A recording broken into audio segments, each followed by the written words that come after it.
Puji nama Tuhan, kita boleh hadir di tengah-tengah ibadah dan rumah Tuhan, yang Tuhan boleh memberikan kesempatan untuk kita bersama-sama memuji dan memuliakan Tuhan. Shalom Bapak Ibu terkasih, kita bangkit berdiri bersama-sama, kita datang dengan hati dan pikiran kita untuk memuliakan Tuhan.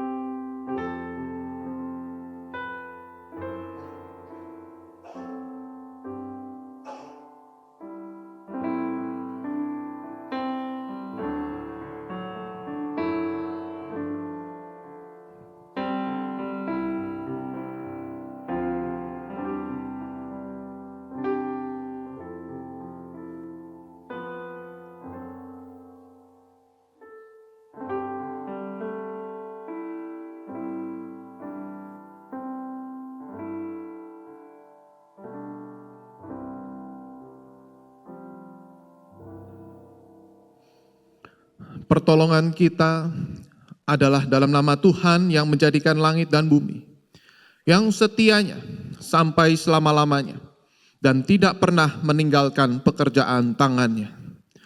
Turunlah kiranya atas kita sekalian kasih karunia dan damai sejahtera dari Allah Bapa kita dan dari Tuhan kita Yesus Kristus. Amin. Holy, holy, holy. Mari kita menyembah Allah kita.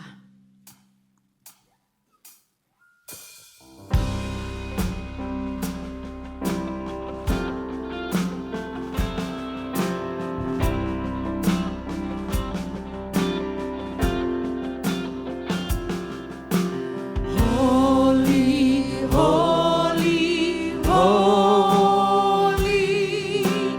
Lord God Almighty.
kita angkat hati kita berdoa kepada Tuhan.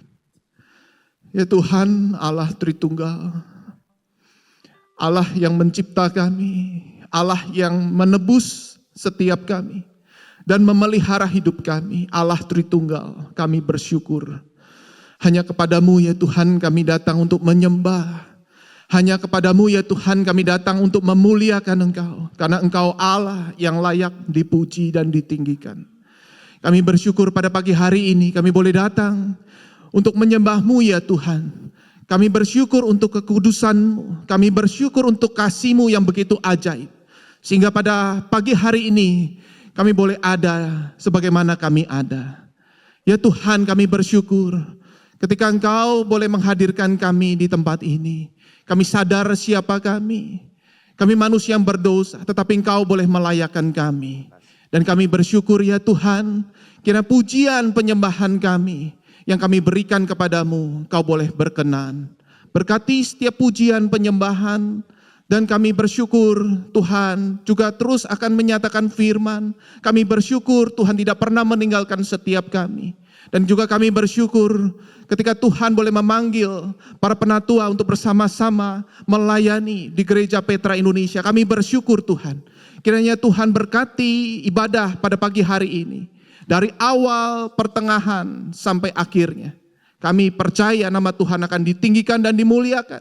Dan kami semua boleh memperoleh berkat rohani yang luar biasa daripada Tuhan. Ya Tuhan, berkati setiap kami yang melayani Engkau. Berkati setiap kami yang memuji meninggikan Engkau. Berikan hati yang haus akan Engkau. Kami berdoa, kami bersyukur dalam nama Tuhan Yesus. Amin. Silakan duduk Bapak Ibu. Saya mengundang anak-anak sekolah minggu boleh maju ke depan. Kita mau berdoa bersama-sama untuk generasi penerus gereja. Dia harus makin bertambah. Yesus harus makin bertambah. Dan ku harus makin berkurang. Kita pujikan lagu ini bersama-sama. Anak-anak boleh ikut bernyanyi bersama-sama dengan tertib dan baik.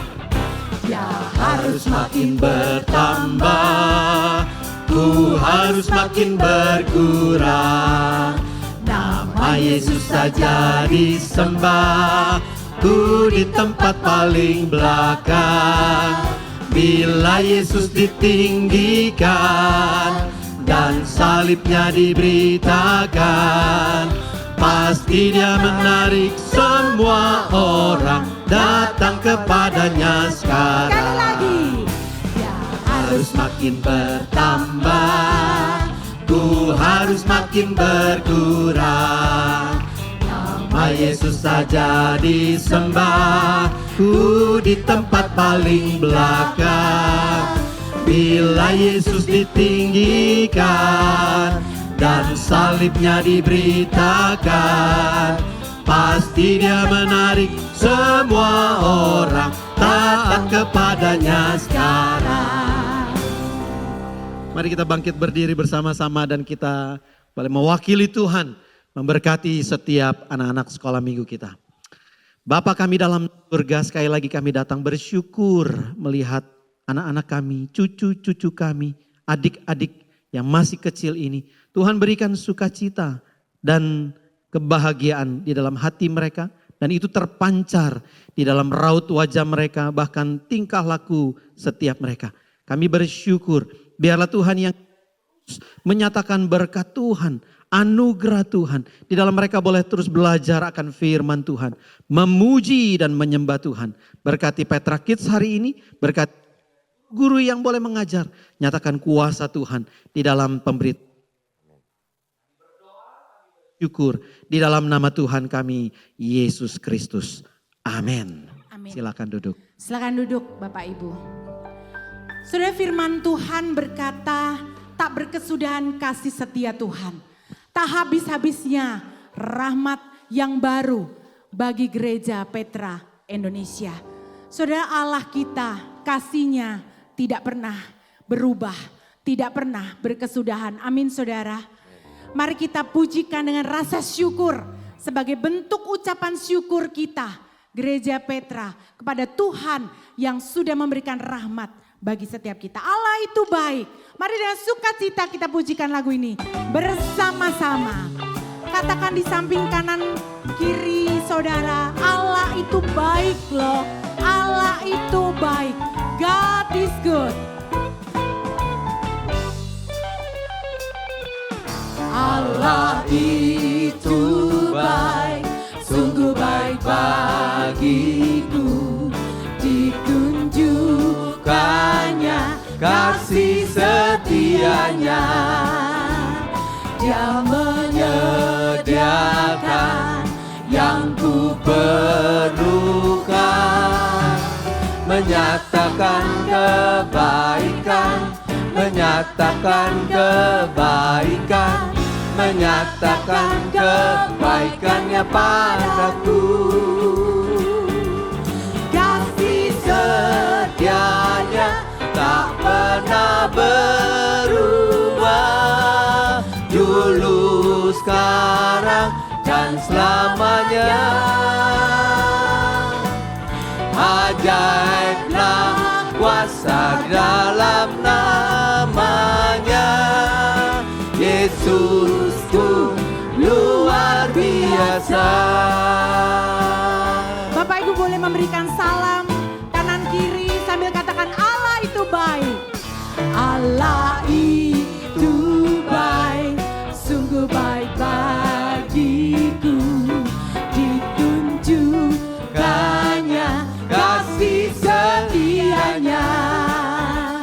Dia menyediakan yang ku perlukan, Menyatakan kebaikan, menyatakan kebaikan, menyatakan kebaikannya padaku.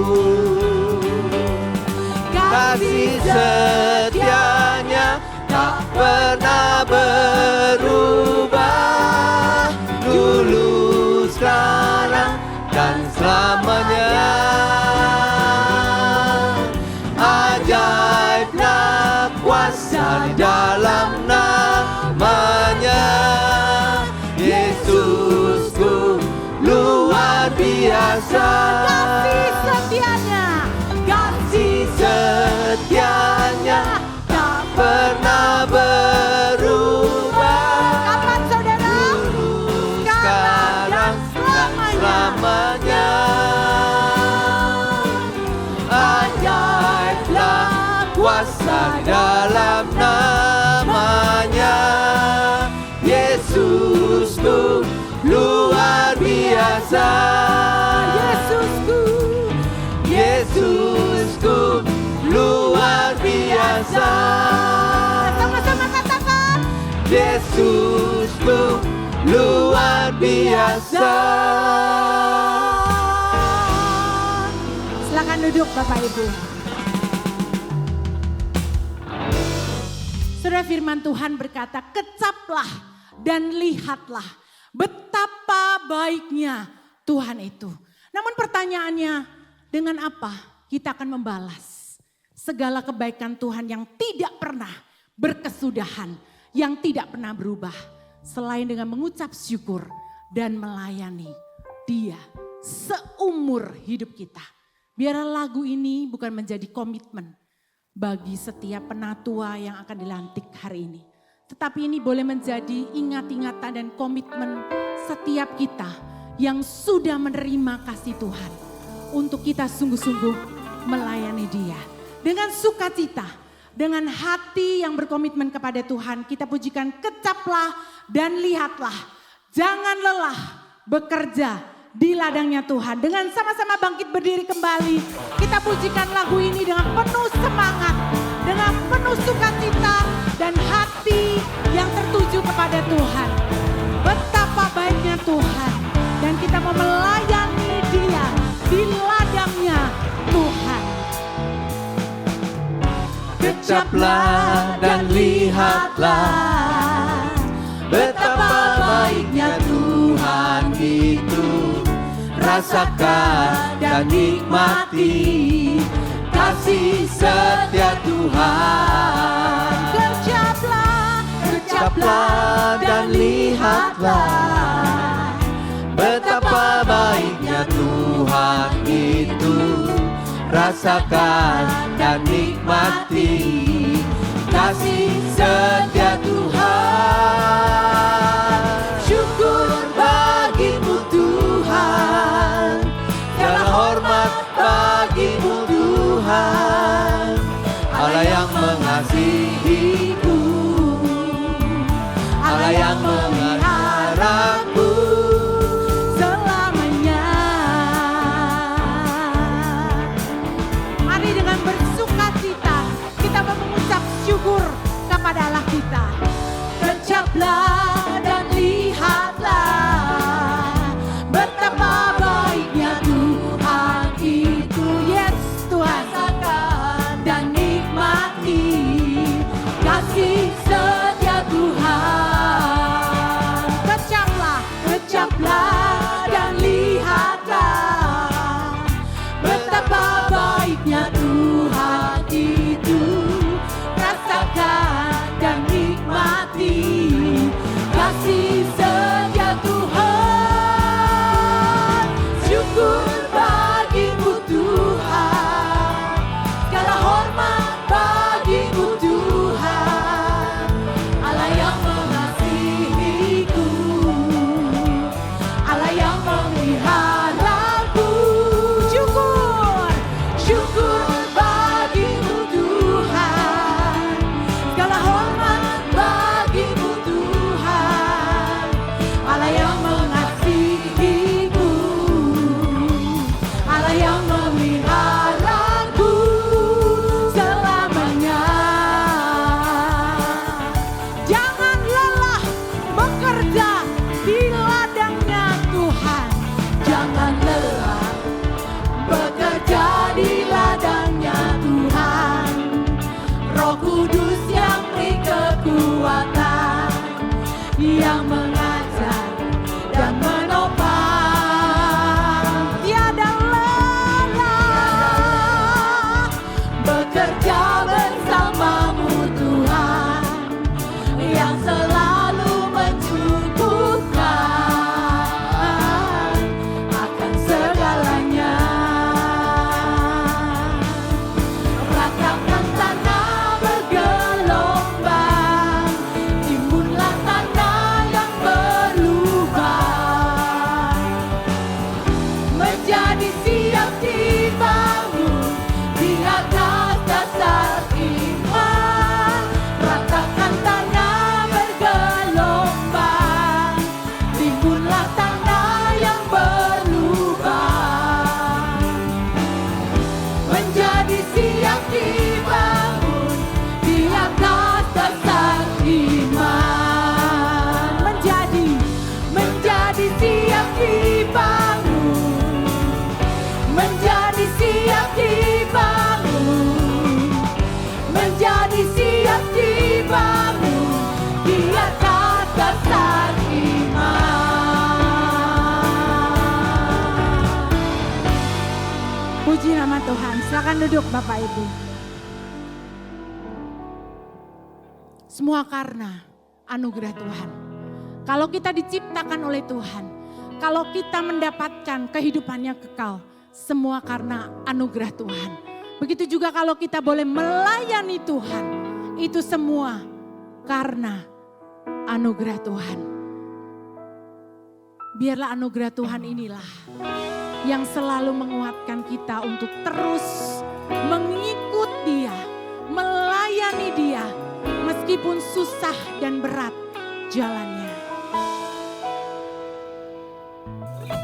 Semua karena anugerah-Mu hari ini ada, bukan karena kuatku, namun karena Roh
dikuatkan oleh firman Tuhan.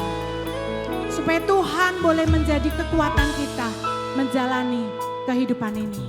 Semua karena anugerah-Mu hari ini ada. Bukan karena kuat dan gagah kita, namun karena anugerah Tuhan, karena roh Tuhan yang sudah memilih, yang sudah boleh memberikan kesempatan kita melayani. Roh-Mu bawa hati saudara, hatiku penyembahan-Mu, ku semakin berkurang Tuhan, Yesus makin bertambah.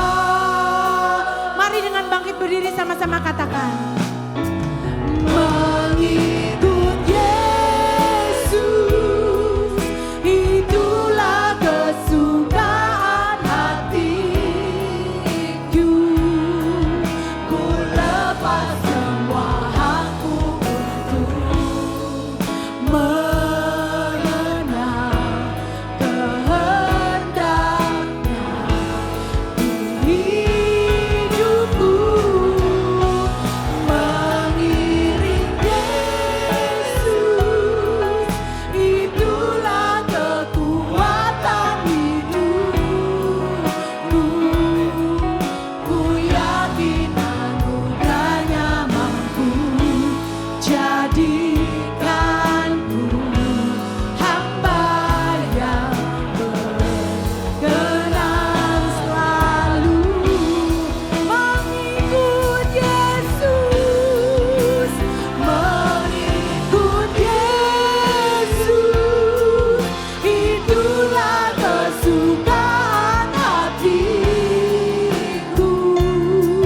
Ku lepas semua hakku untuk mengenal kehendaknya di hidupku. Mengiring Yesus, itulah kekuatan hidupku. Ku yakin anugerahnya mampu jadikanku hamba yang berkenan selalu. Jadikanku hamba yang berkenan selalu. Jadikanku hamba yang berkenan selalu.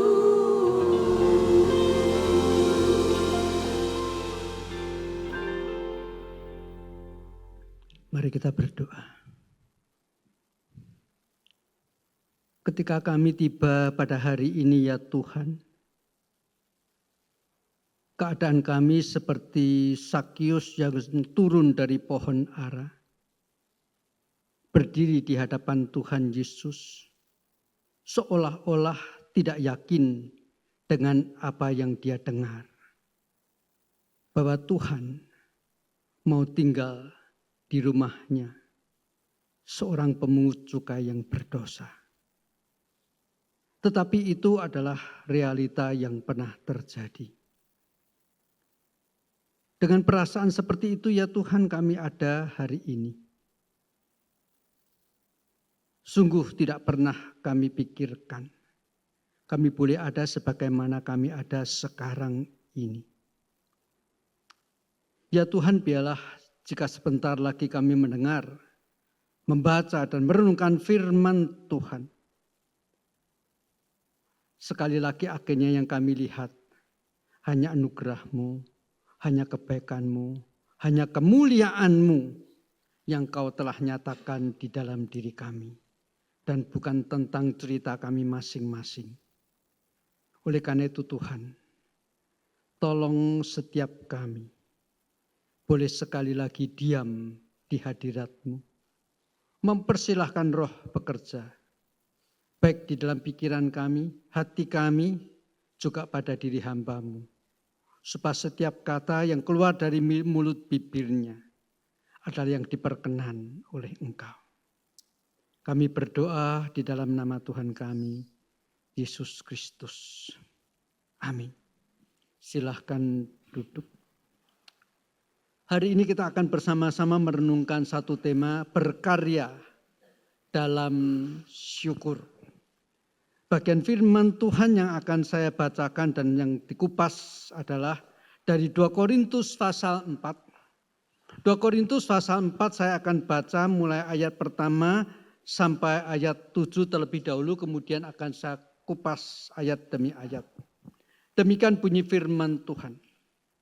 Oleh rahmat Allah, kami telah menerima pelayanan ini. Karena itu kami tidak tawar hati.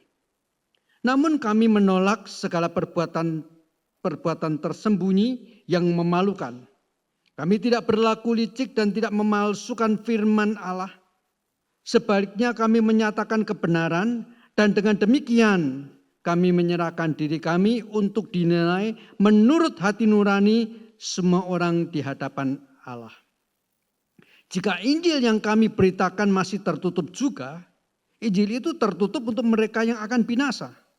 Yaitu orang-orang yang tidak percaya, yang pikirannya telah dibutakan oleh ilah zaman ini, sehingga mereka tidak melihat cahaya Injil tentang kemuliaan Kristus yang adalah gambar Allah. Sebab bukan diri kami yang kami beritakan, tetapi Yesus Kristus sebagai Tuhan, dan diri kami sebagai hamba-Mu karena kehendak Yesus. Sebab Allah yang telah berfirman, dari dalam gelap akan bercahayalah terang.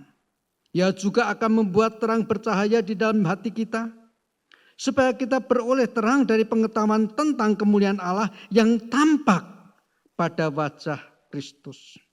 Namun, harta ini kami miliki dalam bejana tanah liat, supaya nyata bahwa kekuatannya yang melimpah-limpah itu berasal dari Allah, bukan dari diri kami. Jemaat yang dikasihi Tuhan, pada waktu kita berbicara tentang rahmat Allah, pelayanan atau anugerah, maka kalau kita bandingkan dalam ayat pertama dikatakan oleh kemurahan atau rahmat Allah, aku telah menerima pelayanan ini. Dengan kata lain, kenapa Rasul Paulus bersyukur ketika dia boleh berkarya, dia boleh melayani Tuhan? Karena alasannya ini adalah yang ia terima, sebuah anugerah. Yang ia terima berarti bukan yang sebetulnya dia mau. Yang ia terima bukan berarti sebetulnya yang dia kejar-kejar supaya ia dapat. Tetapi yang ia terima berarti adalah sesungguhnya semacam yang di luar dugaan dia menerimanya. Maka berkarya dalam syukur itu karena satu keyakinan. Yang sedang kita lakukan khususnya dalam pelayanan itu adalah yang kita terima sebagai anugerah Tuhan kepada setiap kita. Saya mencoba membandingkan. Saya tidak tahu di dalam Indonesia ini ada proyek apa yang lagi ngetren-ngetrennya, yang jelas pasti bukan pagar bambu di sepanjang pantai. Tetapi misalnya ada proyek yang mentereng gitu, yang kita berbagian cuman dalam sebagai subkontraknya aja deh misalnya. Kemana-mana kita cerita. Tahu enggak misalnya ini sembarang sebut aja Monas katakan. Tahu enggak itu Monas itu dulu kakekku ikut yang termasuk membangunnya. Kan kita bangga-bangga seperti itu. Rasul Paulus dengan semangat seperti ini. Yang aku kerjakan bukan cuma diterima. Aku terima dari pemerintah dunia. Yang aku terima adalah dari Allah yang maha mulia. Itu sebabnya dia mengatakan aku bersyukur. Ketika dia mengatakan oleh karena rahmat, artinya di balik kalimat itu ada rasa syukur yang luar biasa. Apalagi pada waktu Paulus mengatakan aku bersyukur karena rahmat Allah, itu saya percaya karena dia sedang mencoba melihat dirinya sendiri secara jelas. Siapa sih aku ini? Kok sampai aku ini menerima pelayanan yang dari Tuhan? Kalau kita mau sedikit sombong deh ya. Untuk kali ini saya boleh izinkan. Saya percaya latar belakang kita jauh lebih baik daripada Rasul Paulus. Iya kan? Kalau kita mau sombong loh ya. Tetapi bertobatlah walaupun diizinkan oleh pendeta. Ketika pendeta mengizinkan kamu sombong, itu pendeta sesat. Iya kan? Tetapi kalau andai kata kita mau sombong, mencoba mentelusuri latar belakang kita akan mengatakan latar belakangku jauh lebih baik daripada Rasul Paulus. Udah ada pakai contoh saya aja deh ya. Tapi ini betul-betul contoh bukan di dalam kesombongan. Saya akan mengatakan saya dibesarkan di tengah-tengah keluarga Kristen. Kakekku, nenekku, paman-pamanku, agiu-agiuku semua aktif melayani Tuhan. Banyak yang sudah jadi pendeta. Termasuk aku salah satunya. Tetapi orang yang berkata demikian berarti dia belum sungguh-sungguh mengerti apa artinya rahmat dan anugerah Tuhan. Paulus melihat pada dirinya. Aku ini siapa? Di seluruh dunia apa tidak ada orang lain? Di seluruh orang Yahudi apakah tidak ada orang lain yang lebih pantas untuk dipilih? Aku ini kan mantan penganiaya jemaat. Saudara kekasih dalam Tuhan Yesus itu sebetulnya kalau kita menoleh kepada tokoh-tokoh Alkitab yang dipakai oleh Tuhan secara luar biasa. Sebetulnya mereka itu hebat justru karena mereka itu bukan siapa-siapa. Musa itu seorang buronan. Tetapi yang justru dipanggil oleh Tuhan balik. Hadaplah Firaun yang mau menangkap kamu. Kalau boleh pakai bahasa sekarang Musa akan menjawab, Tuhan lu kan lagi guyonan sama aku. Tetapi bukankah kita mulai mengenal Musa yang hebat. Justru ketika dia adalah seorang buronan yang sedang mau ditangkap tetapi berani oleh penyertaan Tuhan. Oleh karena penerimaan tugas dari Tuhan menghadap Firaun. Siapakah Daud? Ketika jikalau Daud itu mengalahkan Goliat setelah dia menjadi raja yang terkenal, tidak hebat. Namanya juga raja yang terkenal. Tetapi justru kita mengenal kehebatan Daud. Karena waktu itu dia masih seorang gembala. Apa sih yang dibanggakan dari seorang gembala? Paling sambil ketakutan mencoba berteriak mengusir serigala. Tetapi kalau segelarannya lari dia puji Tuhan. Tapi kalau segelarannya makin dekat dia yang lari. Tetapi dalam kondisi seperti ini dia merobohkan Goliat. Di situ kehebatannya. Dan ketika dia sudah hebat, maaf. Alkitab justru mencatat. Dia berkali-kali jatuh dalam dosa yang sangat menjijikkan. Daud menjadi hebat. Dikenal oleh setiap kita. Justru ketika dia belum siapa. Dan inilah yang dikatakan oleh Rasul Paulus. Oleh karena rahmat kami menerima pelayanan. Tetapi uniknya dalam ayat yang kedua dikatakan dan oleh karena itu aku tidak tawar hati. Saya bacakan. Namun kami menolak segala di dalam ayat pertama masih dikatakan karena itu kami tidak tawar hati. Loh kenapa ketika dia menerima anugerah yang begitu besar sambil punya rasa syukur dia mengatakan tidak tawar hati, tidak patah semangat. Artinya sebetulnya Paulus sudah mau mengatakan kondisi dia khususnya ketika dia melayani di kota Korintus itu bukan gampang. Penuh dengan tantangan, fitnah yang kejam, ditolak kerasulannya, macam-macam yang lain. Lalu siapa? Saya tidak percaya kamu adalah rasul, kamu dulu mantan pembunuh. Kamu siapa? Kamu tidak lebih hebat daripada Kefas.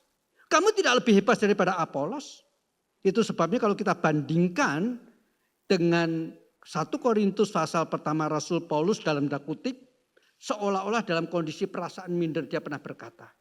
Orang-orang Yunani menuntut hikmat. Sebab apa? Apolos pandai berkhotbah dengan latar belakang filsafatnya yang luar biasa. Dia juga berkata, orang Yahudi menuntut tanda. Seolah-olah seperti lagi saya katakan dalam tanda kutip, di dalam keminderannya dia berkata, aku nggak bisa kayak Petrus waktu berkhotbah. sambil bersaksi. Waktu itu aku lihat Tuhan Yesus mengenyangkan 5.000 orang. Waktu itu aku menyaksikan sendiri Tuhan Yesus membangkitkan orang mati. Waktu itu. Paulus gak punya pengalaman itu. Itu sebabnya dia berkata, orang Yahudi meminta tanda. Orang Yunani meminta hikmat. Aku tidak bisa dua-duanya. Tetapi aku mau memberitakan yang bagi orang Yahudi batu sandungan, yang bagi orang Yunani kebodohan, yaitu Injil Kristus. Tantangan seperti ini yang ia hadapi di dalam pelayanan di Korintus. Itu sebabnya walaupun sambil bersyukur dia mengatakan, aku tidak tawar hati. Saya akan lebih jelaskan pengertian tidak tawar hati ini karena apa maksudnya. Karena oleh Rasul Paulus kemudian dijelaskan lebih gamblang lagi di dalam ayat-ayat selanjutnya. Ya, ayat yang kedua berbunyi demikian. Namun kami menolak segala perbuatan-perbuatan tersembunyi yang memalukan. Kami tidak berlaku licik. Kami tidak memalsukan firman Allah. Sebaliknya kami menyatakan kebenaran. Dengan demikian kami menyerahkan diri kami untuk dinilai menurut hati nurani semua orang di hadapan Allah. Ketika dia mengatakan aku tidak tawar hati, kami tidak berlaku licik dan lain sebagainya, kita boleh menarik kesimpulan indikasinya orang-orang yang melawan dia dengan cara yang licik, memfitnah, menggosipkan latar belakang dia yang sudah dia tinggalkan. Dia tahu persis di dalam Kristus Yesus dia adalah manusia baru. Tetapi orang banyak masih terus bongkar-bongkar. Itu bukan panggilan orang yang sungguh-sungguh percaya dalam Kristus, bukan? Kalau kita betul-betul orang-orang yang sudah diperbarui dalam Kristus, ketemu dengan seseorang, oh kamu juga ke gereja yang sama. Tahu misalnya kita latar belakang dia. Tutup mulut. Lebih baik ceritakan kepada orang-orang lain kebaikannya, daripada ngomong aku tahu dulu tuh ya dia. Semua kejahatannya aku tahu persis. Lalu ngobrol dari kanan kiri, muka belakang atas bawah. Tidak. Tetapi itulah yang dilakukan oleh orang-orang Yahudi yang masih tidak bisa menerima keberadaan Paulus. Dengan cara yang licik. Motivasi yang tidak benar. Hati nurani yang jahat. Dan Paulus berkata, dalam tantangan seperti ini aku tidak tawar hati. Aku tidak mau memakai cara yang sama seperti yang dilakukan mereka terhadap aku. Aku tetap mau mempertahankan hati nuraniku yang murni. Aku tetap mau tekun karena ini anugerah besar. Aku tetap mau bersandarkan kasihku yang semula, yang berkobar-kobar, yang tidak pernah akan padam. Aku senantiasa melayani Tuhan. Itu pengertiannya Paulus ketika dia berkata tentang tawar hati. Tetapi ada alasan lain kenapa dia mengatakan aku tidak mau tawar hati. Mari kita baca ayat yang ketiga dan ayat yang keempat yang berbunyi demikian. Jika Injil yang kami beritakan masih tertutup juga, maka ia tertutup untuk mereka yang akan binasa. Yaitu orang-orang yang tidak percaya, yang pikirannya telah dibutakan oleh ilah zaman ini. Sehingga mereka tidak melihat cahaya Injil tentang kemuliaan Kristus yang adalah gambaran Allah. Kenapa tidak tawar hati Paulus ini ketika kecewa dia mencoba melihat dari sisi yang lain. Ya udahlah sabar jangan tawar hati. Kenapa? Karena yang dilayani memang orang berdosa. Yang dilayani memang orang yang pikiran dan hatinya dibutakan oleh dunia yang sudah seperti ini. Kan kita bukan melayani orang-orang yang tinggal di Taman Eden. Kan kita bukan melayani malaikat-malaikat. Kita memang melayani orang-orang yang hatinya penuh dengan dosa yang pikirannya dibutakan. Ya kalau gampang itu melayani malaikat. Kalau gampang itu melayani orang-orang yang baik-baik. Paulus dipanggil untuk melayani orang-orang yang pada hakikatnya memang tidak benar. Saya cuma mengupas ayat ini loh ya. Bukan bicara jemaat di sini tidak benar semua. Ya.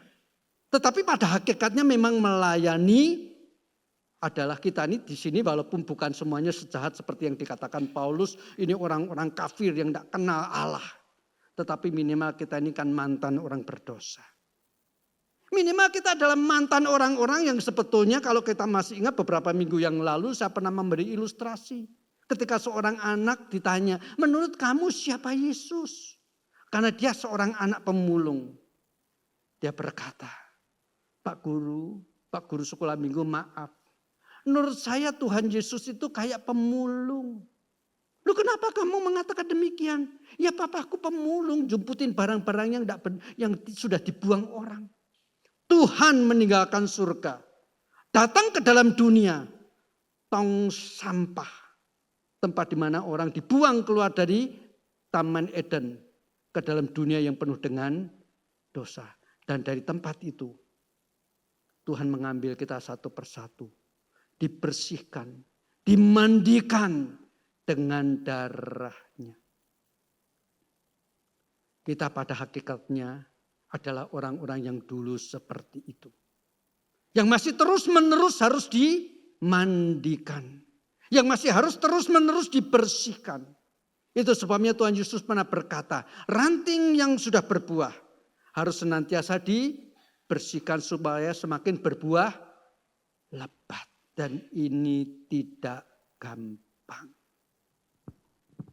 Maaf saudara, dulu ketika saya masih setiap hari harus berada di Tanah Abang 3 dekat Gambir itu.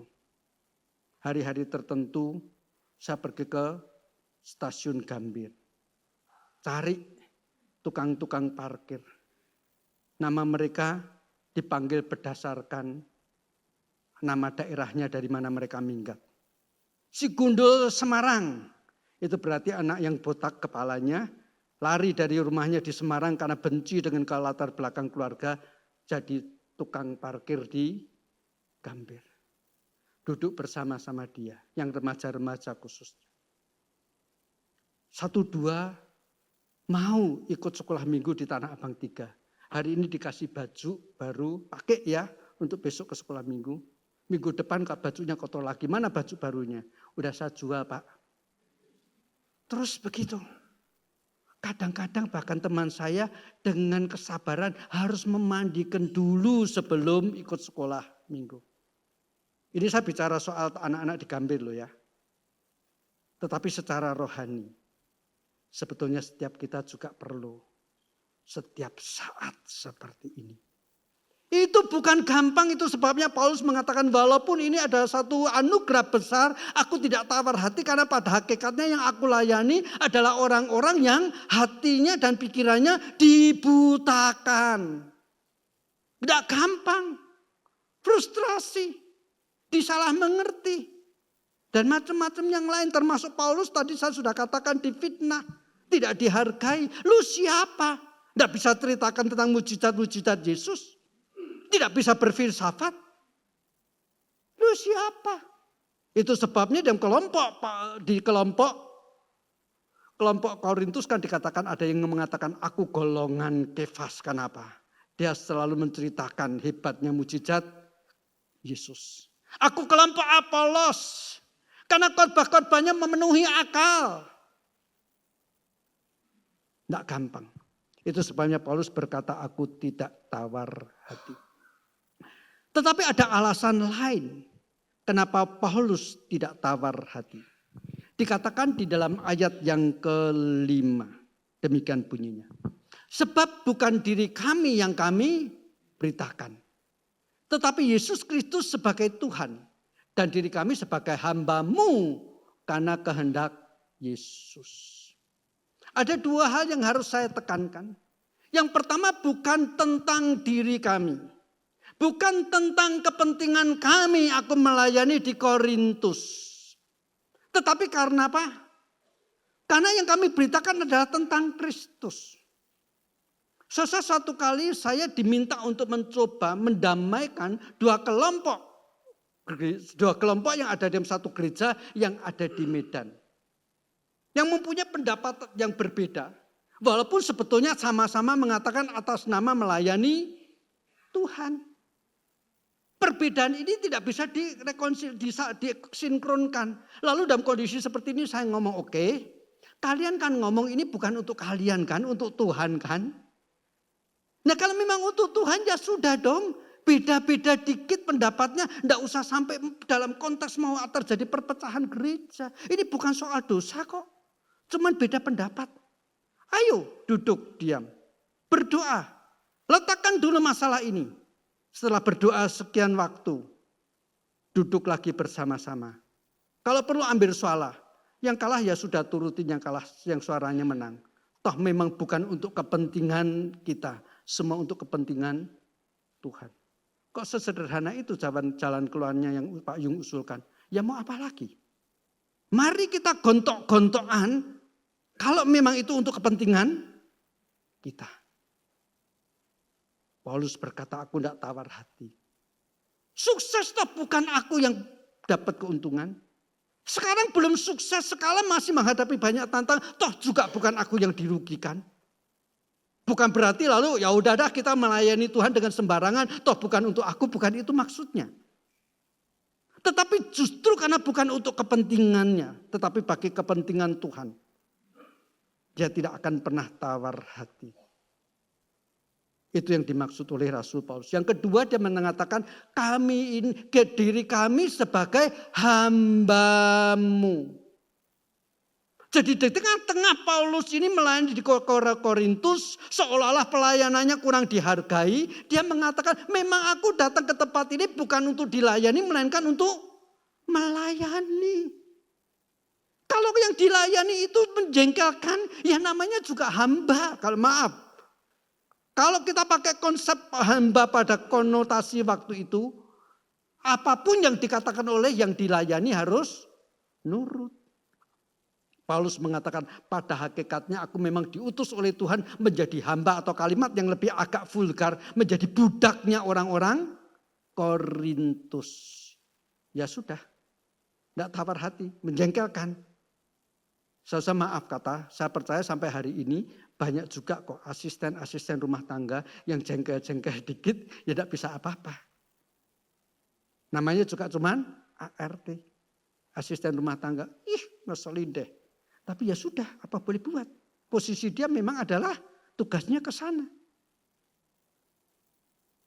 Mari kita melayani dengan spirit seperti seorang asisten rumah tangga. Sejengkel-jengkelnya tidak bisa apa-apa kecuali udah dah nerimo gitu loh.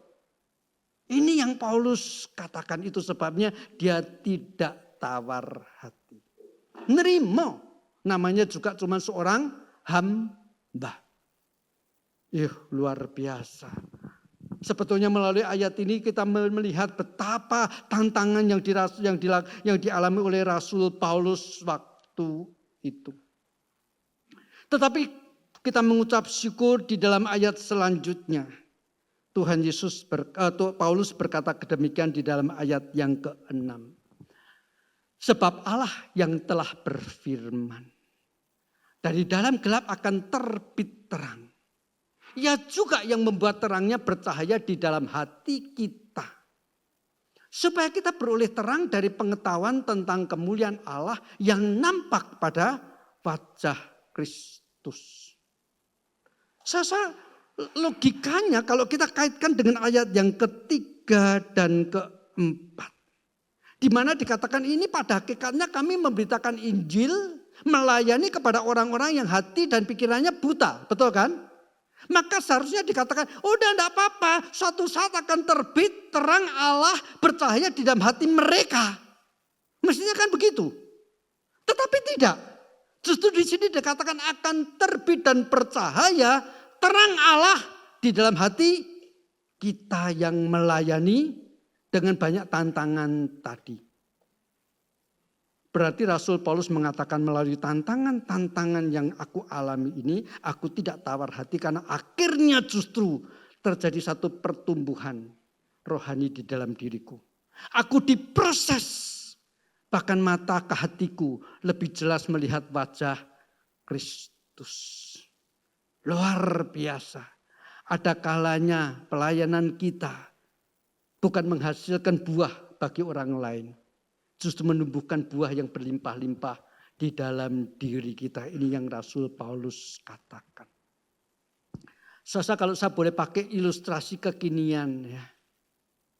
kita ini sebetulnya harusnya punya foto yang macam-macam di dalam setiap event kita ketika kita mengalami perjumpaan dengan Tuhan Yesus. Kalau kita ketemu dengan orang terkenal kan, wah selfie dong gitu kan. Kemarin saya baru terima keponakan saya ini selfie bersama-sama Ganjar. Tapi dia pakai topi. Jadi saya tidak jelas. Siapa itu? Lalu keponakan saya, loh masa nggak ngerti sih? Ganjar Pranowo. Oh soalnya pakai topi sih. Loh kok bisa ketemu? Ya lagi di warung sama-sama.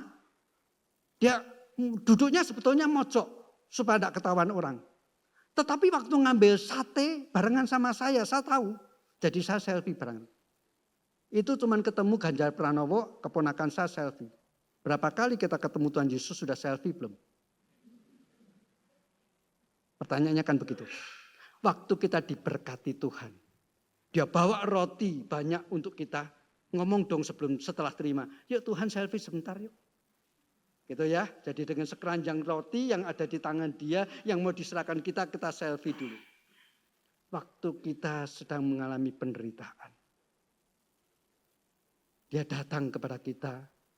Dengan wajah yang masih penuh darah. Masih ada mahkota duri. Dia merangkul kita dengan tangan yang masih ada bekas lukanya. Kita selfie bersama-sama dengan dia enggak? Tuhan aku sedang menderita. Engkau datang dalam keadaan seperti ini. Yuk selfie sebentar. Macam-macam foto selfie harusnya kita simpan. Lalu yang ditaruh di dompet kita yang mana nih? Jangan waktu kita sedang menderita. Kita pasang foto waktu Tuhan bawa roti. Kita malah tambah jengkel. Tuhan mana rotinya kok tidak datang-datang lagi. Kok malah engkau membiarkan aku mengalami penderitaan seperti ini. Ya kan? Maka biarlah simpan foto selfie yang macam-macam. Simpan di dompetmu. Sesuai dengan pengalaman yang sedang kamu alami. Waktu engkau sedang bersuka cita, pasang itu foto ketika Tuhan Yesus bawa roti. Waktu kamu seolah-olah tidak tahan dengan penderitaanmu, pasang itu.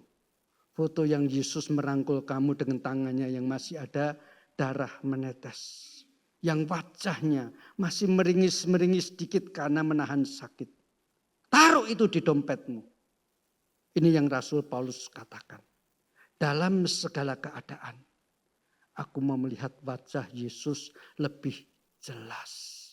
Itu sebabnya aku tidak tawar hati. Ketika engkau berdoa, seolah-olah tidak didengar oleh Tuhan. Pasang foto Tuhan Yesus yang mengajak engkau berdoa bersama-sama di Taman Getsemani. Maka engkau akan sadar. Tuhan pun pernah dalam tanda kutip ditolak doanya. Tidak ada sesuatu yang terlalu luar biasa. Di dalam pengalaman hidup kita yang tidak mungkin kita mendapatkan penghiburan. Yang tidak mungkin membuat kita tidak lebih mengenal wajah Kristus. Jikalau kita setiap saat berdasarkan event-event peristiwa-peristiwa tertentu kita mengenang dan mengaplikasikan kepada semua pengalaman-pengalaman yang pernah dialami oleh Yesus Kristus. Dan itulah yang dikatakan oleh Rasul Paulus. Biarlah dalam segala tantangan-tantangan yang aku alami, aku tidak tawar hati. Justru membuat aku lebih mengenal wajah Kristus dari dimensi yang lain lagi. Yang mungkin selama ini aku belum pernah melihatnya. Supaya aku lebih jelas mengenal dia. Dan bukan hanya itu saja. Maka di dalam ayat itu dikatakan, aku mau mengenal Tuhan, kata wajah Tuhan kalau saudara perhatikan itu muncul 2 kali dalam ayat 1 sampai dengan ayat yang ke-7. Berarti wajah Yesus dimunculkan pada waktu pengalaman yang berbeda-beda. Selanjutnya, apa yang membuat Rasul Paulus tidak tawar hati? Ketika dia mengatakan aku bersyukur karena ini anugerah Tuhan, aku menerima pelayanan. Itu dikatakan di dalam ayat yang ke-7. Tetapi harta ini kami punyai dalam bejana tanah liat. Supaya nyata bahwa kekuatan yang melimpah-limpah itu berasal dari Allah, bukan dari diri kami. Sasa, dalam zaman yang sekarang ini terus terang berkali-kali kalau saya membeli sesuatu, entah itu makanan dikit atau apa, satu sering ngomong gini, ini kelihatannya harga kemasannya lebih mahal daripada isinya. Ya kan? Kacang goreng deh misalnya atau kacang telur. Isinya sejumput sedikit banget. Tapi kemasannya wow. Indah banget. Sengaja ditiup lagi. Supaya kelihatannya gede tapi kita tahu kok digini-giniin goyang kok. Kan peribahasa Indonesia bergoncang tanda tak berisi. Iya. Kacang goreng kayak kacang atom kayak apa yang dijual di supermarket. Kemasannya semuanya bagus-bagus. Itu yang saya katakan bungkusnya lebih mahal dari isinya. Sedikit banget. Paulus berkata Injil bukan seperti itu. Injil barang yang sangat berharga sekali. Harta yang kami miliki itu tersimpan dalam bejana tanah liat.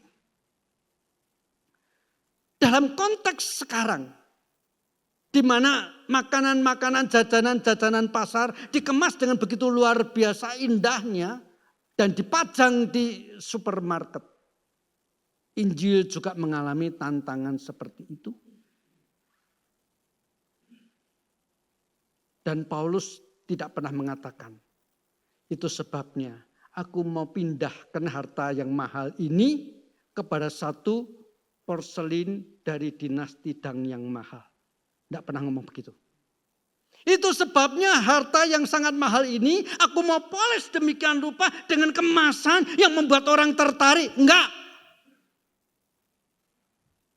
Dan maaf hari ini banyak gereja kemasannya lebih indah daripada isinya. Isinya dikit, kemasannya yang seru. Kanan kiri muka belakang ngalor ngidul kesaksian aku terus. Injilnya sejumput penutup tok. Kita melayani di dalam gereja yang sudah punya komitmen. Injil Tuhan jangan direduksi. Saya percaya kita sudah punya komitmen semua.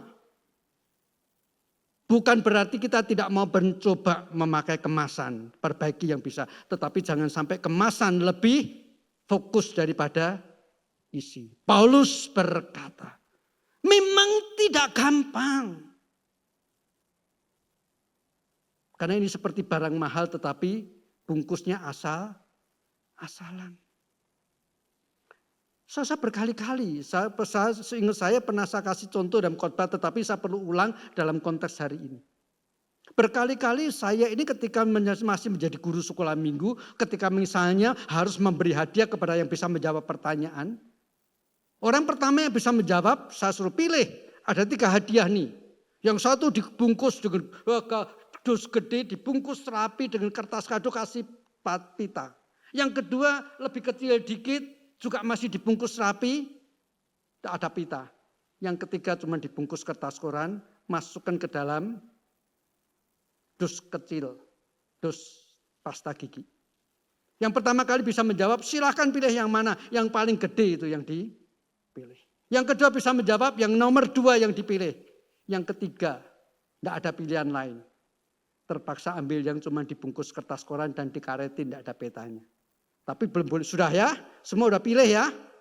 Tidak boleh dibuka dulu sebelum setiga-tiganya sudah memilih. Akhirnya disuruh buka barengan. Yang paling isinya berharga justru yang dipilih terakhir. Yang milih bungkusannya paling gede, ya kok begini, tahu gitu. Ya tahu gitu. Tetapi inilah dunia. Hari ini gereja banyak yang memberitakan Injil dengan cara seperti itu. Dibungkus rapi, dikasih peta, berbondong-bondong orang datang. Tempat ini mungkin sepi. Karena Injil dibungkus dengan kertas koran dan dikaretin. Tapi jangan kecewa.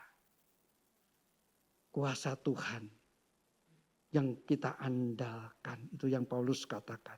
Supaya nyata kekuatan yang berlimpah-limpah bukan berasal dari kami, tetapi dari Allah. Kita tidak perlu tawar hati untuk segala pelayanan-pelayanan yang kita terima. Dan akhirnya saudara, mari kita membaca ayat 16 sampai dengan ayat 18, demikian bunyinya. Kenapa tidak tawar hati? Disebutkan lagi dalam ayat 16 sampai dengan ayat 18. Sebab itu kami tidak tawar hati. Tetapi meskipun manusia lahiriah kami semakin merosot, manusia batiniah kami diperbarui dari hari ke hari. Sebab penderitaan ringan yang sekarang ini mengerjakan bagi kami kemuliaan kekal yang melebihi segala-galanya, jauh lebih besar daripada penderitaan kami. Sebab kami tidak memperhatikan yang kelihatan, melainkan yang tidak kelihatan, karena yang kelihatan adalah sementara, sedangkan yang tak kelihatan adalah kekal. Jangan tawar hati. Jikalau melalui tantangan-tantangan dan kesulitan-kesulitan yang Tuhan izinkan, walaupun kita menerima panggilan pelayanan dari Tuhan, bukankah sebetulnya ada kuasa Tuhan? Bukankah melalui itu kita diproses melihat wajah Tuhan lebih nyata lewat dimensi tantangan yang Tuhan izinkan? Dan di sini Tuhan mengatakan bukan hanya itu. Bukan hanya mengenal wajah Tuhan, bahkan juga mengenal bahwa penderitaan, tantangan, kesulitan, bahkan kalaupun seolah-olah setara yang kelihatan, kita ini tidak mendapatkan buah daripada jerih lelah kita. Biarlah pada waktu itu Tuhan memampukan kita melihat. Karena yang kelihatan itu cuma sementara. Tapi kita melihat kepada sesuatu yang tidak kelihatan tetapi yang jauh lebih indah. Yaitu yang bersifat kekal. Yang bersifat kekal. Puji syukur. Itu sebabnya tadi di dalam doa pembukaan sebelum saya menyampaikan firman saya mengatakan, Tuhan kalau mau boleh berjujur, kondisi kami sekarang ini seperti orang yang tidak percaya. Ketika kepada Sakyus Tuhan berkata, Sakyus turunlah. Hari ini aku akan menginap di rumahmu. Dari tempat yang paling tinggi. Lebih daripada orang-orang lain. Sakyus turun. Berdiri di hadapan Tuhan dalam kondisi bingung. Mungkin agak sedikit gemetaran. Tuhan gak salah. Gak salah kamu nginep di rumahku. Di kota Yeriko banyak rumah lain. Banyak ahli-ahli Taurat yang rumahnya juga besar-besar. Tapi kenapa di rumahmu? Ya, aku mau nginap di rumahmu.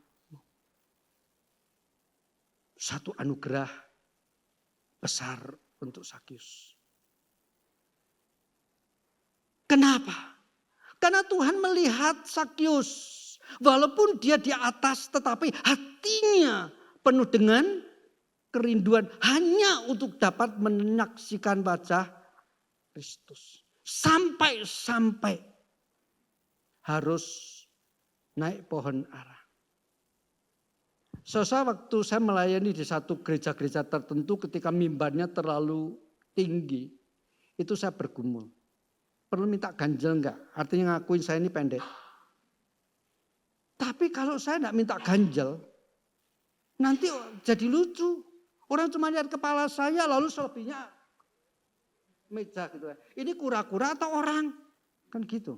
Kok cuma kelihatan kepalanya toh? Akhirnya malu-maluin dikit deh. Bisa ada ganjel.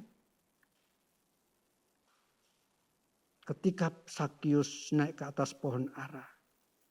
Dia harus turun dari kesombongannya. Aku orang kaya. Aku orang yang punya kenalan dengan pejabat-pejabat di dalam kota ini. Dia turun dari semuanya itu. Tanggalkan semua ini itu hanya demi satu. Makanya apa sih orang yang sedang diviralkan seorang rabi yang luar biasa. Yang menerima semua orang dosa. Dengan perasaan seperti ini, mari kita semua, baik yang dilantik menjadi penatua, baik setiap kita hari ini yang hadir dan mendengarkan firman ini, mengucap syukur hanya karena anugerah, dan hanya karena anugerah. Itu sebabnya berkaryalah dalam syukur. Amin. Tuhan, kami rindu firman hari ini bukan hanya didengar dan diingat dan tersimpan dalam hati setiap penatua yang akan dilantik. Tetapi kepada setiap kami, mulai dari hamba-Mu sekali lagi, bahkan kepada setiap orang yang ada di tempat ini. Bahwa sesungguhnya kami semua dipanggil untuk melayani. Dipanggil untuk tidak pernah tawar hati. Terus bertekun di dalam Tuhan. Untuk melihat berbagai wajah Kristus dari dimensi yang berbeda-beda. Untuk terus menghadapi tantangan-tantangan dan tidak pernah mau mandek diproses oleh Tuhan. Kami mengucap syukur untuk firman ini Tuhan. Dan berkenanlah ya Tuhan sekarang ini Engkau sekali lagi memberikan urapan, pertolongan kepada penatua yang akan dilantik. Kami berdoa di dalam nama Tuhan kami, Yesus Kristus. Amin. Jemaat yang dikasihi Tuhan, hari ini kita akan bersama-sama melantik penatua-penatua yang beberapa waktu yang lalu melalui saudara Tuhan memilih mereka. Itu keyakinan kita semua. Oleh karena itu saya akan panggil satu persatu berdasarkan urutan alfabetikal para penatua yang akan dilantik pada pagi hari ini. Yang pertama yaitu Bapak Agus Aris Munandar sebagai penatua bidang pelayanan jemaat yang pertama, yaitu bidang sekolah minggu, remaja, pemuda, LSF, dan pasutri. Yang kedua, Ibu Betty Kapantau sebagai penatua bidang pemerhati dan pelawatan. Yang ketiga, Ibu Catherine Gina Hambali sebagai penatua bidang keuangan. Yang ketiga, Bapak David Kurnia Wiranata sebagai penatua bidang ibadah umum. Yang keempat, Bapak Hartono Mahadi sebagai penatua bidang PI dan misi. Yang keenam, Ibu Indriati Cahya Kartana sebagai penatua bidang pelayanan jemaat 2, yaitu kaum bapak, kaum wanita, blessing dan usia indah. Yang ketujuh, Bapak Leonardi Setiawan sebagai penatua bidang sarana dan prasarana. Kemudian Ibu Mulyati Ruslim sebagai sekretaris majelis. Inilah ke-8 penatua yang pagi ini akan kita lantik. Sebagai hamba Tuhan, saya akan terlebih dahulu sebelum melakukan upacara pelantikan membacakan Timotius pasal 3 ayat pertama sampai dengan ayat yang ke-7. Demikian bunyi firman Tuhan. Benarlah perkataan ini. Orang yang menghendaki jabatan pendidik jemaat menginginkan pekerjaan yang indah. Karena itu penilik jemaat haruslah seorang yang tak bercacat, suami dari satu istri, dapat menahan diri, bijaksana, sopan, suka memberi tumpangan, cakap mengajar orang. Bukan peminum, bukan pemarah, melainkan peramah, pendamai, bukan hamba uang. Seorang kepala keluarga yang baik disegani dan dihormati oleh anak-anaknya. Jikalau seorang tidak tahu mengepalai keluarganya sendiri, bagaimanakah ia dapat mengurus jemaat Allah? Janganlah ia seorang yang baru bertobat agar jangan ia menjadi sombong dan kena hukuman iblis. Hendaklah ia juga mempunyai nama baik di luar jemaat agar jangan ia digugat orang dan jatuh ke dalam jerat iblis. Demikianlah anjuran Rasul Paulus dalam 1 Timotius pasal 3 ayat 1 dan 7 berbicara tentang penilik jemaat atau penatua. Sekarang saya selaku hamba Tuhan, izinkan saya bertanya kepada berdasarkan firman Tuhan dan agar menjadi nyata bahwa saudara-saudara calon penatua bersedia menyambut panggilan Tuhan untuk melayani pekerjaan Tuhan dalam jabatan sebagai penatua Jemaat Gereja Indonesia. Maka di bawah ini saya selaku hamba Tuhan akan mencoba mempertanyakan beberapa hal.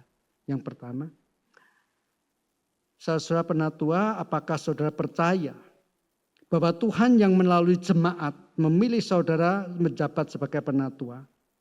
Dan percaya bahwa saudara digerakkan oleh Roh Kudus untuk menerima jabatan pelayanan sebagai penatua Gereja Petra Indonesia?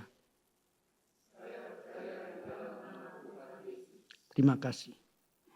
Apakah saudara sungguh-sungguh percaya bahwa Alkitab adalah firman Allah yang memiliki otoritas mutlak dan tanpa salah?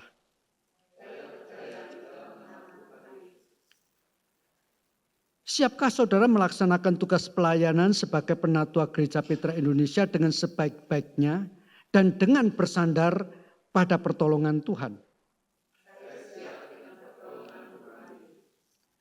Puji Tuhan.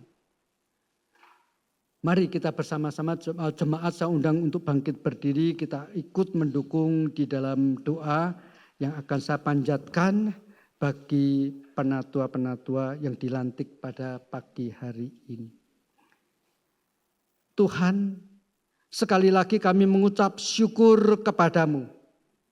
Sebab sesungguhnya bukan karena kelebihan kami, bukan karena kebaikan kami, melainkan karena semata-mata cinta kasih bahkan anugerah-Mu yang berlimpah-limpah yang sudah Kau berikan secara khusus pada pagi hari ini kepada para penatua yang berdiri di hadapan hamba, bahkan di hadapan jemaat, dan juga disaksikan oleh Tuhan dan segenap malaikat di surga yang sekarang ini menerima jabatan penatua untuk periode 3 tahun 2025 sampai dengan tahun 2028.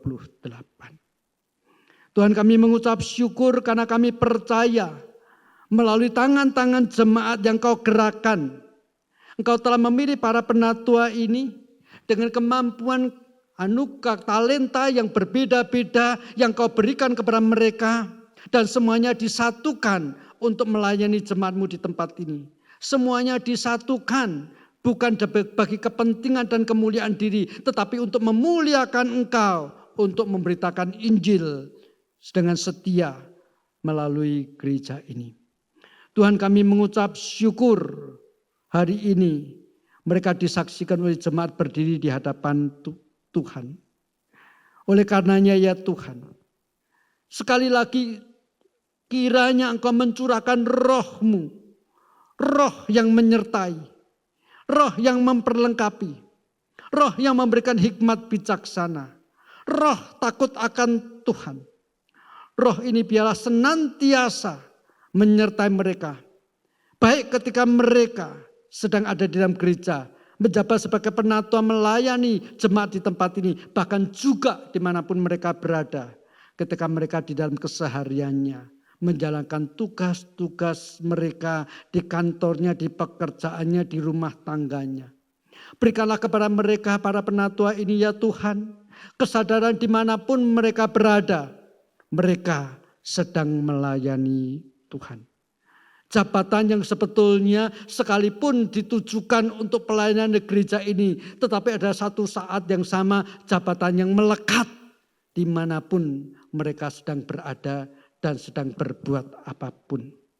Tuhan, ini doa hamba-Mu. Berkatilah gereja ini oleh karena pelayanan daripada para penatua yang dilantik pada hari ini. Pakailah gereja ini ya Tuhan, melalui pimpinan yang dilakukan oleh penatua yang dilantik oleh mereka pada hari ini. Dan kami percaya ya Tuhan, sekalipun secara kelihatan ada penatua-penatua yang dilantik yang memimpin gereja ini, tetapi sesungguhnya kepala gereja kami yang tidak kelihatan, namun yang senantiasa menyertai kami adalah Tuhan Yesus Kristus sendiri. Tuhan, inilah doa hamba-Mu. Dan sekarang ya Tuhan, di dalam kasih anugerah Allah Bapa, di dalam cinta kasih dan penyertaan Tuhan Yesus Kristus, di dalam pemeliharaan, tuntunan daripada Roh Kudus, hamba-Mu di dalam nama Bapa, Anak dan Roh Kudus melantik para penatua menjadi alat-alat bagi kemuliaan nama-Mu. Alat-alat yang dipakai oleh Tuhan secara luar biasa di dalam ketekunan dan tidak pernah tawar hati. Di dalam nama Allah Tritunggal ini, hamba-Mu melantik satu persatu. Amin.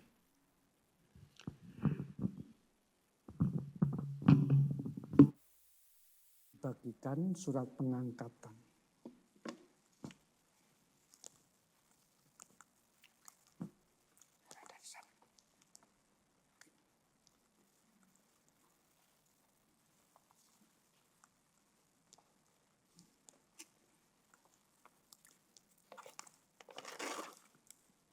Pak, terimalah surat pengangkatannya.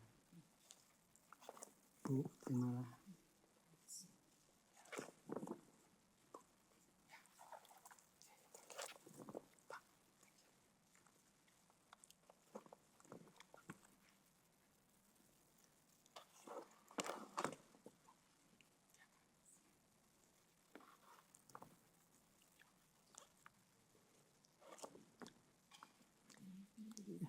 Ya, silahkan jemaat boleh duduk, kita tetap berdiri. Mari tolong difoto sebentar. Ada. Nah.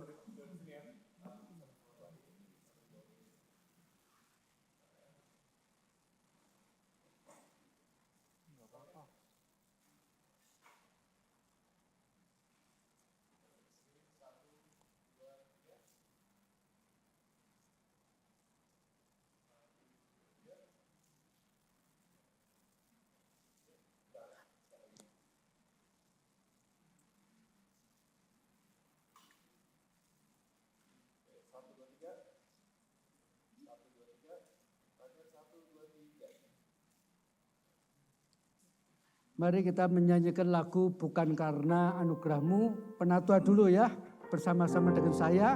Baru setelah itu jemaat semuanya.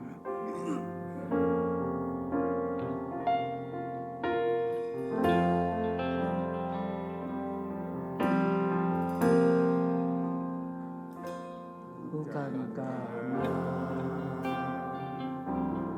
kebaikanku, bukan karena kasih lidahku, bukan karena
menyanyi bersama-sama sekali lagi.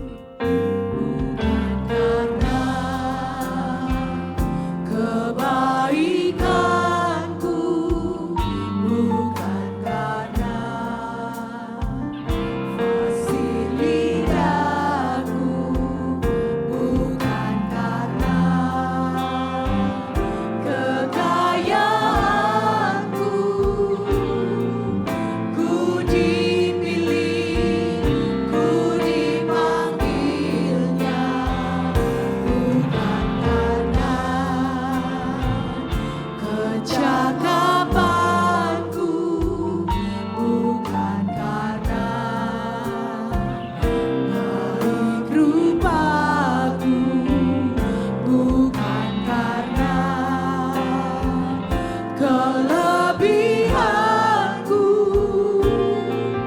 ku dipanggil, ku dipakainya.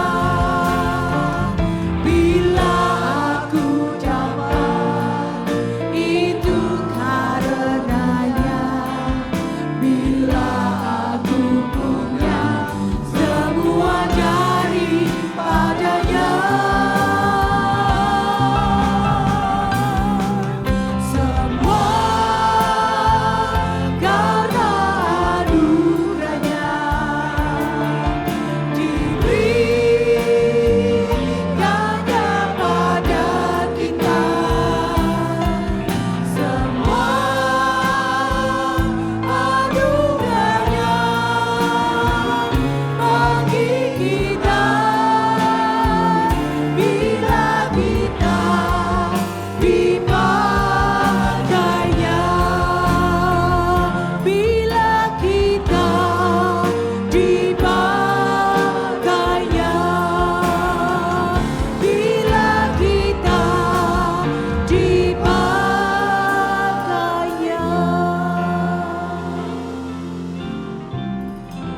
Saya undang jemaat berdiri, kita bersama-sama dengan segenap umat percaya sepanjang zaman di berbagai tempat mengikrarkan pengakuan rasuli yang berbunyi demikian. Aku percaya kepada Allah, Bapa yang Maha Kuasa, Khalik langit dan bumi, dan kepada Yesus Kristus, anaknya yang tunggal Tuhan kita, yang dikandung daripada Roh Kudus, lahir dari anak darah Maria, yang menderita di bawah pemerintahan Pontius Pilatus, disalibkan, mati dan dikuburkan, turun ke dalam kerajaan maut. Pada hari yang ketiga, bangkit pula dari antara orang mati, naik ke surga, duduk di sebelah kanan Allah, Bapa yang Maha Kuasa, dan akan datang dari sana untuk menghakimi orang yang hidup dan yang mati. Aku percaya kepada Roh Kudus, gereja yang kudus dan am, persekutuan orang kudus, pengampunan dosa, kebangkitan daging, dan hidup yang kekal. Amin. Silahkan duduk.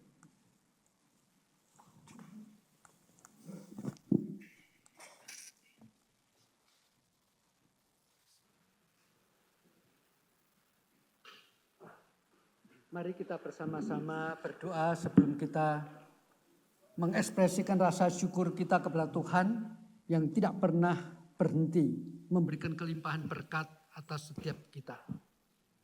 Mari kita bersama-sama masuk di dalam doa.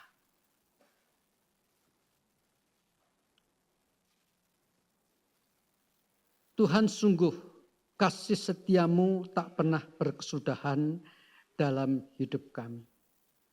Hari ini kami merasakan, mendapatkan berkat-berkat rohani yang luar biasa. Dengan dilantiknya penatua periode pelayanan 2025 sampai 2028 yang kami percaya akan menjadi alat-alat yang luar biasa di tangan-Mu. Tetapi pada saat yang sama kami mengucap syukur karena Engkau juga memberikan kepada kami berkat-berkat jasmani melalui apa yang kami kerjakan setiap hari. Dan sekarang ya Tuhan, di dalam rasa syukur yang keluar dari hati kami yang terdalam, kami mau menyisihkan berkat-Mu sebagian supaya boleh dipakai oleh gereja ini bagi pelebaran pekerjaan Tuhan, menjadi berkat bagi banyak orang. terimalah ya Tuhan apa yang akan kami kumpulkan. Kami berdoa di dalam nama Tuhan kami, Yesus Kristus. Amin.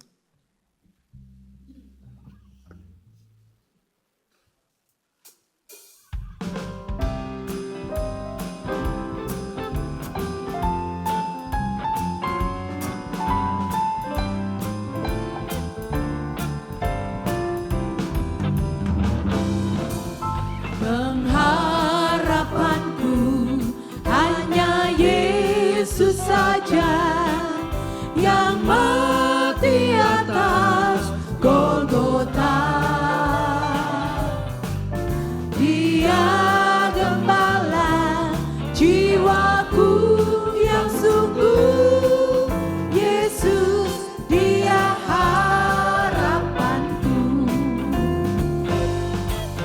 Yesus harapan jiwaku, Yesus pelepas dosaku. Dia pohon selamat dan kesenanganku, Yesus dia harapanku. Yang membelaku dalam pencobaan, bebaskan dengan kuasa-Nya. Ku ditegakkan kokoh bagai karang, Yesus dia harapanku. Yesus harapan jiwaku, Yesus pelepas dosaku. Dia pohon selamat dan kesenanganku, Yesus dia harapanku. Yang menyediakan bagiku di surga tempat yang indah dan permai. Sungguh bahagia bila percaya Dia, Yesus dia harapanku. Yesus harapan jiwaku, Yesus pelepas dosaku. Dia pohon selamat dan kesenanganku, Yesus dia harapanku. Yesus dia harapanku. Yesus dia harapanku.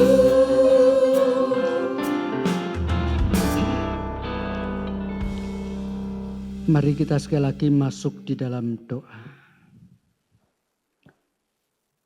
Tuhan, dengan dilantiknya penatua pada hari ini, biarkanlah kami semua punya iman seperti ketika melihat matahari terbit di ufuk timur, yang sebentar lagi akan disusul dengan terang kehangatan sinar matahari. Demikian harapan kami dan doa kami ya Tuhan pada pagi hari ini. Biarlah melalui gereja ini diberkatilah semua orang yang setia beribadah. Melalui gereja ini kiranya ya Tuhan, orang-orang yang datang dan beribadah dan bergumul di dalam Engkau memberikan kekuatan, memberikan pengharapan, bahkan jawaban doa tepat pada waktu yang Kau anggap terbaik. Diberkatilah kiranya ya Tuhan, Setiap orang yang beribadah di tempat ini yang masih terus bergumul dengan kelemahan-kelemahannya. Dan oleh firman Tuhan yang setiap saat disampaikan dan didengar. Mereka boleh bertumbuh di dalam Tuhan. Diberkatilah kiranya ya Tuhan gereja ini mulai hari ini dan seterusnya. Oleh karena tangan-Mu yang bersedia berkarya lewat kami semua. Tuhan, inilah doa kami.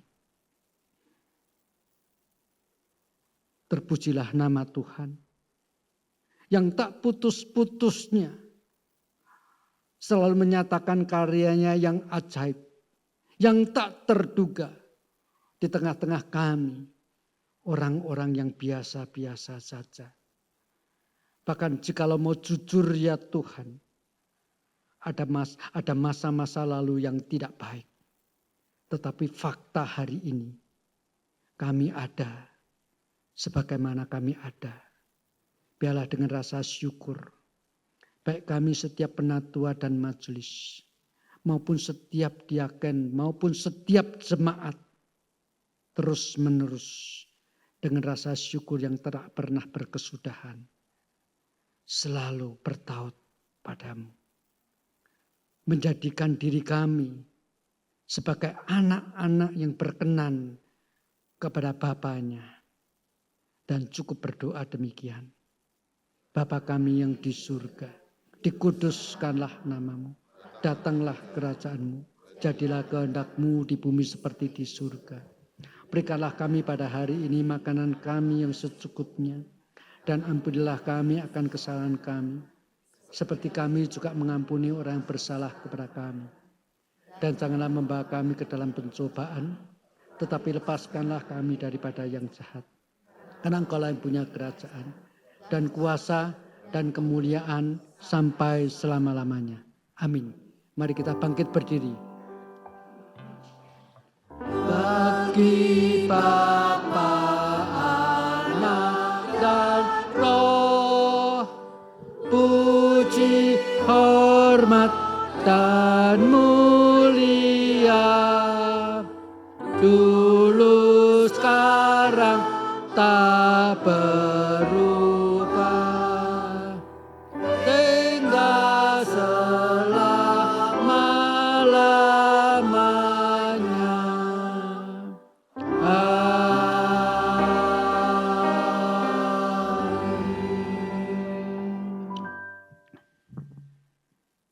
Kiranya kasih karunia daripada Allah Bapa, cinta kasih dan damai sejahtera dari Tuhan Yesus Kristus, pimpinan dan penyertaan, pertolongan dan penghiburan bahkan persekutuan Allah Roh Kudus menyertai saudara-saudara sekarang ini sampai selama-lamanya. Amin.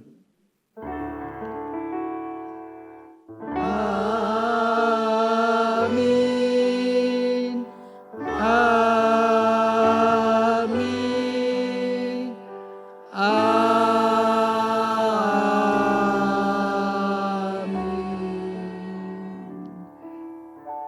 Silakan duduk, doa teduh.